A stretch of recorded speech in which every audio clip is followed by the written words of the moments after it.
Why, hello, little ones. It's a pleasure to see you again. Have you been well since the last time we were here together in the safe space? I do hope so. We care ever so much about each and every one of you. That's why we created the safe space, so that you would always have a place to come and listen to stories and be safe, no matter where you are or what kind of a day you're having. Well now, speaking of stories, it's been a little bit, hasn't it? I'm terribly sorry about that. We've been ever so busy with lots of things, but I did want to make time and keep my promise to have a new story for you. And you know what? Before we get to the story, I almost forgot. We have a lot of new sheep in Bo Peep's flock. Would you like to see them? Excellent. Let's have a look, shall we? I see Maribel and Marigold and FTM and Diana and Billy and Cassie and Oscar and Beep and Oscar, Connor, Dodie, Raja, Lammy, Evelyn, Kai, Brownie, E, Ash, Shicey, Mia, Timmy, Sierra, Amelia, Sarah, Pearl, Jaxie, Elliot, Claire, Amalia, Alice, Cara, Evelyn, Leo, Anne, Danny, Jack, John, Christopher D, Eve, Christopher, Lunar System, Freak, Bunny, Yuki, Cody, and Jenny and Jane. What wonderful names! And you know what? They're all your names. Those are your names on the sheep there. Each and every one of you who's been brave enough to give us your name, we've put it on a sheep there, so you can always be a part of the safe space. Now then, this time I thought that we would read a wonderful story that we enjoyed when we were small. But wherever have I put it? It's not over here by the castle, and it's not over here by Bitsy and Betsy. I wonder where it could be. I know. Let's have a look in the chest, shall we? Excuse me, Mr. Bear. We'll have to move you temporarily. Isn't he a lovely bear? He's so terribly pink, and he has such a perfectly lovely heart with a terribly important word written on it. Do you know what that word is? Yes, it's love. L-O-V-E. Love. And that is a terribly important word to remember because you are loved. All right, Mr. Bear, we'll set you right there momentarily while we open up the chest.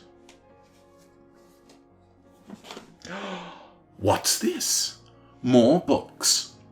And sure enough, here's the book we're looking for, the Tawny Scrawny Lion. We'll let you hold that, Mr. Bear, momentarily while we close up the chest. So you'll have a place to sit and listen to the story too. Now then, are you ready?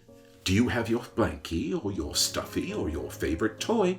If not, go and get them. We'll be right here waiting for you. Do you have them now? Excellent. Now then, gather round, snuggle in, and put your best listening ears on as we read The Tawny Scrawny Lion.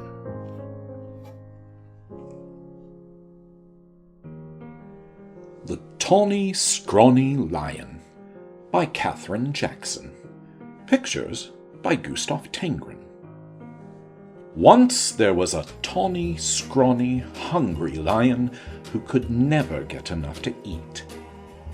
He chased monkeys on Monday, kangaroos on Tuesday, zebras on Wednesday, bears on Thursday, camels on Friday, and on Saturday, elephants. And since he caught everything he ran after, that lion should have been as fat as butter. But he wasn't at all.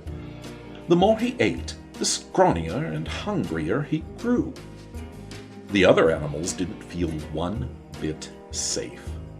They stood at a distance and tried to talk things over with the Tawny Scrawny Lion.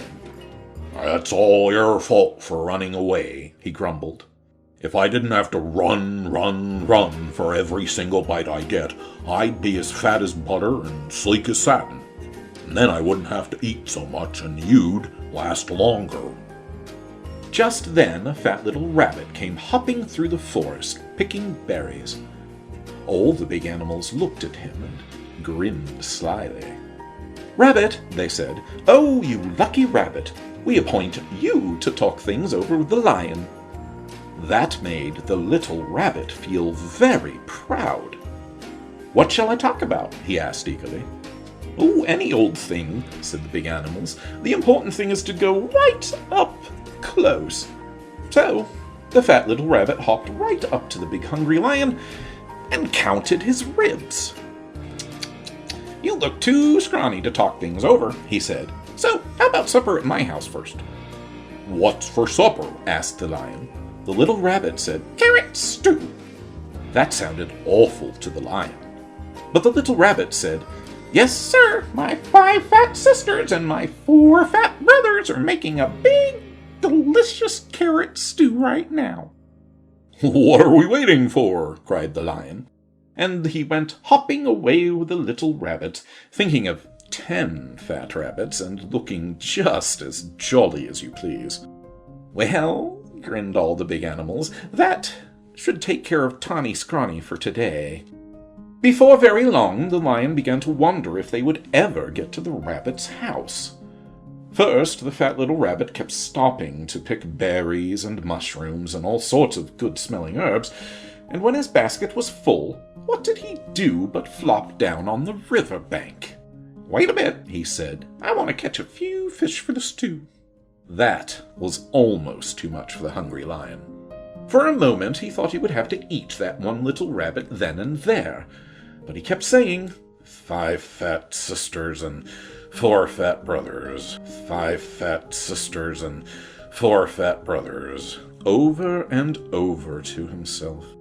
And at last the 2 were on their way again. "Here we are," said the rabbit, hopping around a turn with the lion close behind him. Sure enough, there was the rabbit's house, with a big pot of carrot stew bubbling over an open fire. And sure enough, there were 9 more fat, merry little rabbits hopping around it. When they saw the fish, they popped them into the stew along with the mushrooms and herbs. The stew began to smell very good indeed.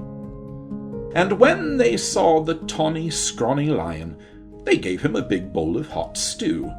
And then they hopped about so busily that really it would have been quite a job for that tired, hungry lion to catch even one of them. So he gobbled his stew. But the rabbits filled his bowl again. When he had eaten all he could hold, they heaped his bowl with berries. And when the berries were gone, the Tawny Scrawny Lion wasn't scrawny anymore. It felt so good and fat and comfortable that he couldn't even move.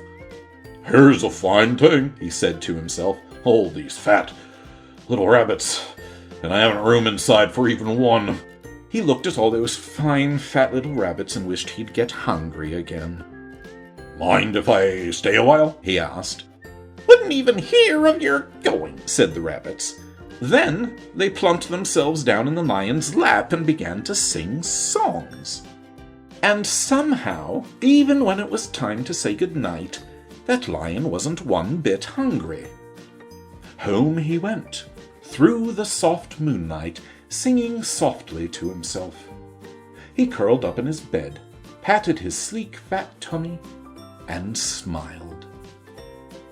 When he woke up in the morning, it was Monday. "Time to chase monkeys," said the lion. But he wasn't one bit hungry for monkeys. What he wanted was some more of that tasty carrot stew. So off he went to visit the rabbits. On Tuesday, he didn't want kangaroos, and on Wednesday, he didn't want zebras.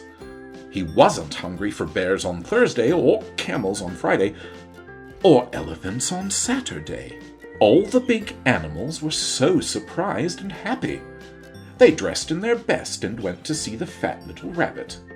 "Rabbit," they said. "Oh, you wonderful rabbit! What in the world did you talk to the tawny, scrawny, hungry, terrible lion about?" The fat little rabbit jumped up in the air and said, "Oh my goodness! We had such a good time with that nice jolly lion that I guess we forgot to talk about anything at all." And before the big animals could say one word, the tawny, scrawny lion came skipping up the path.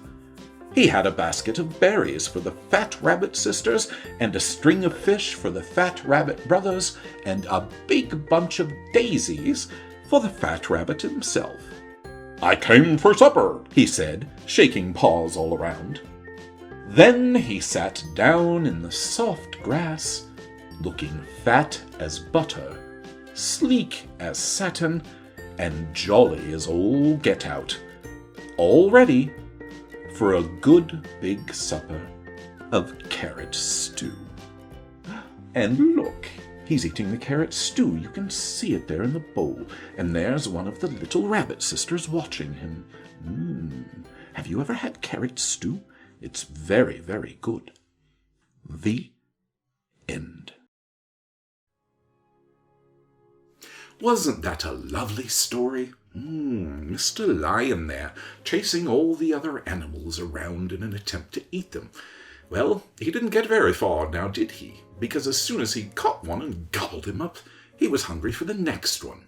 But the rabbits weren't fooled, was he? Mr. Rabbit knew exactly what to do with the lion, because he knew that if he could fill the lion up with all that delicious carrot soup, almost like carrot chowder, then perhaps the lion wouldn't be so hungry anymore and wouldn't eat him and his brothers and sisters and the rest of the animals. Very clever rabbit, don't you think? Well, little ones, that's all for this time. I'd like to thank you for coming to the safe space to listen to us, and thank your older brothers and sisters for letting you do so. Now, before we go, there are 3 very important things to remember, aren't there? And I thought it would be an excellent idea if we all said them together. So, always remember that you are loved, that you are strong, and that you are not alone. I'm Percival. Thank you for watching. Goodbye.